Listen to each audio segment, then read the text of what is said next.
Today, you'll be learning about body paragraphs and their purpose in a written argument. As you watch, create a checklist to use in the composition of your own body paragraphs tomorrow. In an essay, body paragraphs are found between the introduction and conclusion paragraphs. The body paragraphs are used to support and prove a writer's claim. The body paragraphs include deeper thinking about the passage, in this case, The Great Gatsby, and the prompt, and include analysis of the writer. Referencing our architect analogy, the body paragraphs are like the rooms in a home.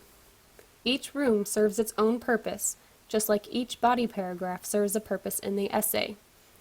For example, kitchens contain a counter, sink, dishwasher, stove, and pantry because those items are needed in order for the kitchen to serve its purpose of cooking, eating, and storing food. Similarly, a body paragraph contains everything needed to make sure the topic sentence serves its purpose, which is supporting the claim.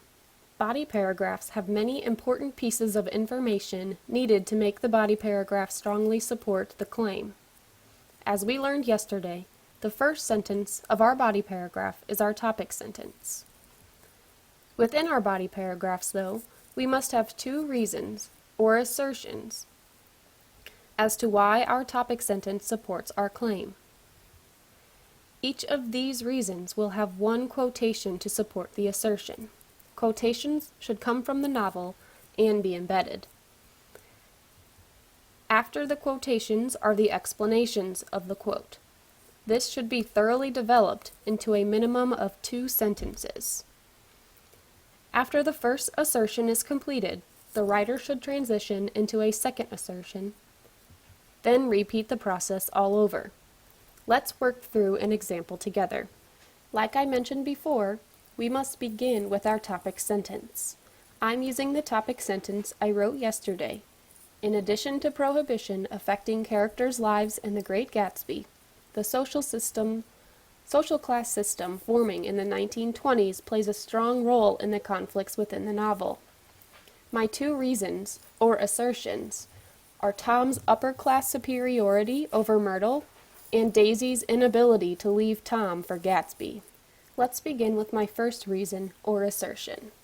First, I have to explain that assertion.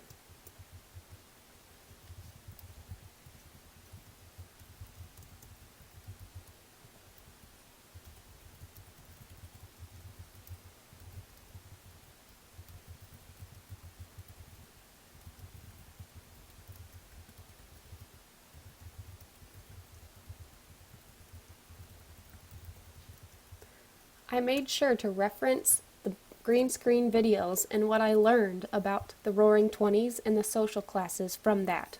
Next, I will be addressing how that is present within The Great Gatsby, particularly with Tom and Daisy, who are upper class, and Myrtle Wilson, who is lower class.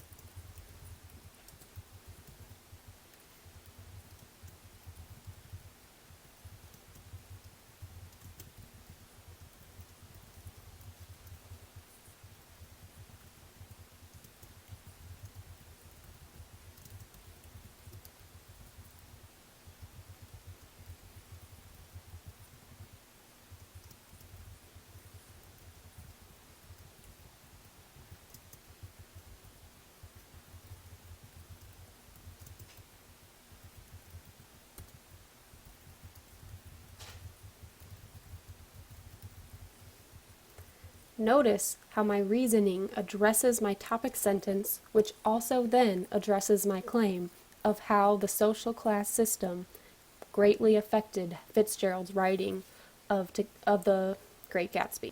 Now, to prepare to include my quotation, I need to give some context as to what's going on in the story.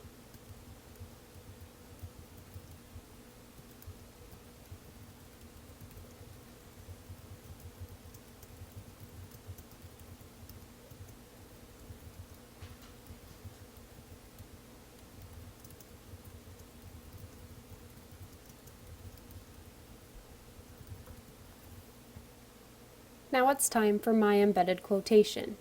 Be sure to have some sort of stem as well as the in-text citation after your embedded quotation.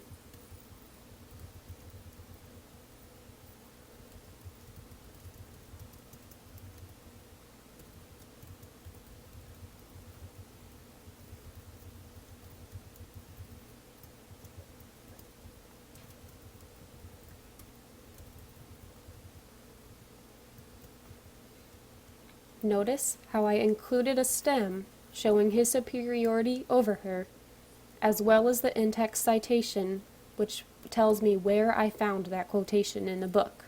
Next, I need to analyze how this quotation proves the assertion that I'm trying to make.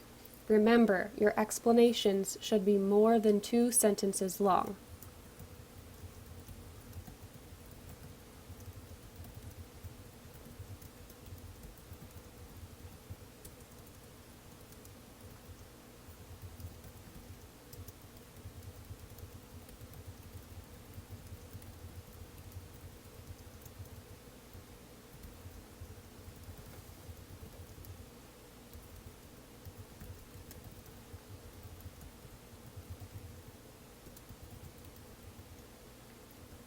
I can even expand this further by addressing Myrtle once again.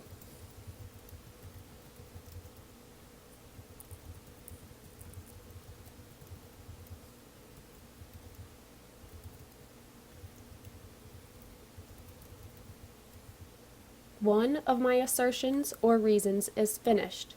It's now time to transition into my second reason, which I would now go through the entire process of giving context as to where this is present in The Great Gatsby, giving my evidence, and explaining my evidence before I moved on to my second body paragraph. Now, you've completed a checklist for your body paragraphs, as well as saw a body paragraph written. Tomorrow in class, you'll be writing your body paragraphs. To prepare, please create a Google Doc and share it with your teacher. This is the information to create the Google Doc. If you need to pause the video, please do so to create this document. You can share the document with the email listed on your checklist handout. If you create the Google Doc and share it to your teacher, along with creating your checklist, you will receive your homework score in class tomorrow.